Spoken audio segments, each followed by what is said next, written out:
So the wait is over and Cyberpunk 2077 is finally here and available to play. But in related news, you can also play it on your mobile phone and your tablet as well. And that's brought to you by GeForce NOW. So for those of you unfamiliar with what GeForce NOW is, it's basically a cloud streaming service, and it made relatively big waves recently when it arrived on iOS and iPadOS as well, using the Safari browser. And it's one of those things that Apple have been really keen to keep off of their marketplace, and they've not allowed into the App Store. But now with the workarounds coming, you can finally play PC games on your mobile phones and on your tablets, which is fantastic news. And even more fantastic news is the fact that on the day of launch, Cyberpunk 2077 is available to play now on GeForce NOW. And we decided we would take it out for a spin just to give you guys an overview of how well it runs, how it performs, and, well, if it's worth playing. The performance, like anything on GeForce NOW, really depends on your connection. If you have a really strong and stable internet connection at home, you're going to get exceptionally good results with this, and graphics and gameplay is really smooth. Playing on my iPhone, it just looked great, and it almost looked like it was natively running on the device.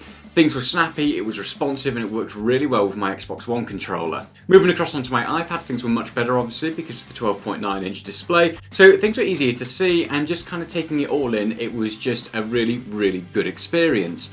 Now, the thing that we really like about GeForce NOW is the fact that running over 4G, it works exceptionally well. And we're including some videos in the background, and we'll have those labelled as well with what type of connection it's working on. We didn't really dive too much into Ethernet connection, just purely because this is more of a mobile connection thing, and most people probably aren't going to plug in an Ethernet cable into their mobile phone or into their tablet. So the footage and the testing that we've done really is to kind of show off how well these things run on a mobile device. So for me, this sort of setup works really well. And the beauty of GeForce NOW is it's not just for your iPhone, it's not just for your iPad. You can use it on your laptop as well, or you can use it on your PC. You can use it on your Android TV, which again, just makes it so much more accessible.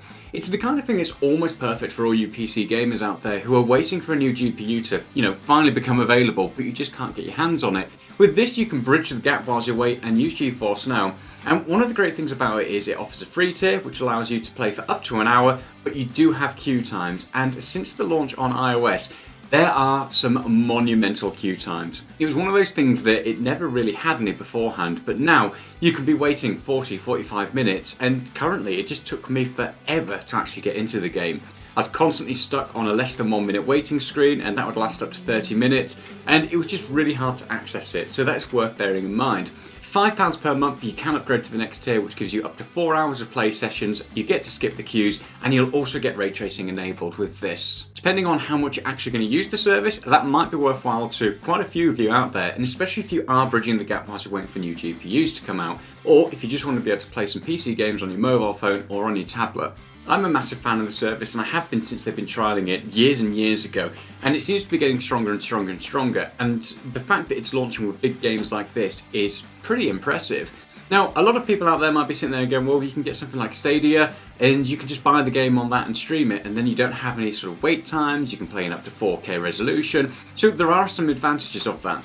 But the benefit of doing something like GeForce NOW is you can buy your own copy. So you can buy it on Steam, you can buy it on GOG, you can buy it on Epic Games, and ultimately you own that local copy. So when you're out and about, you can stream it to your phone, or if you're waiting for a new GPU to show up, you can stream it on your PC. But then when you actually have the hardware that you want to play on, you can then play your local copy, and all your cloud saving and everything's going to be done. With Stadia, you're obviously always going to be limited to just playing on that platform. So you know what, it has its advantages, but in my opinion, something like the GeForce NOW setup is just better because you're using your own games that you've purchased. So from the footage we've included, as you can tell, it looks great, it works well, and for the most part, it's a really usable service. There are obviously times where it's just absolutely not perfect. I get Wi-Fi dropouts occasionally when I'm losing packets, and unfortunately things get muddy, they get messed up, and it just isn't a great experience. But for the most part, it works well, and it works as advertised. The most surprising thing is how well it works on 4G. And for you commuters out there who have a solid 4G or 5G connection, this could be really game-changing.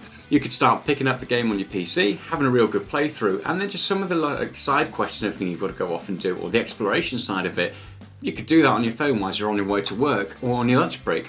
I think it's a great little service, and it's definitely worthwhile checking out. If you're playing Cyberpunk 2077 today and you're getting past all the bugs that are plaguing that game, then you may as well try it out. Like I said, it's free of charge to play with the base version of GeForce NOW, and our experiences so far have been pretty fantastic. We're going to have a full review of the service coming up probably next week as well, so make sure you hit the subscribe button so you can catch that. And we're also going to be doing our first impressions and overall thoughts of Cyberpunk 2077, and that's probably going to be landing at some point either today or tomorrow morning. So far, it's a bit of a buggy mess, but it's really great fun to play. So we can't wait to share our thoughts with you. In the meantime, hit that subscribe button and we'll be back with some more awesome content. And be sure to check out Cyberpunk 2077 on GeForce Now. It works remarkably well. Bye!